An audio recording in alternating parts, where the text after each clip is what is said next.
Hey guys, in this video I'm going to show you how can you add or how can you apply the Insta frame in CapCut PC.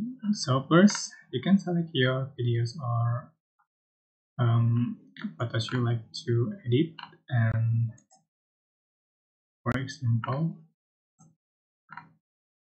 it's going to add this photo, and you can select the aspect ratio 1:1, go to effect, select flood,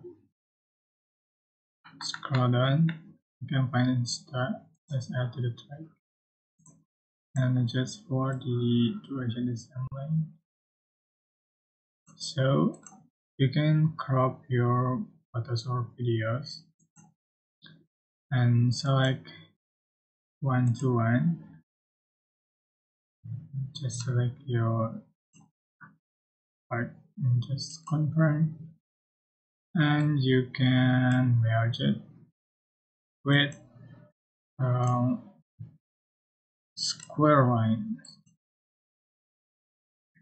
Sorry, hard to delete the square line like this. So that's how you can create Insta frame CapCut PC.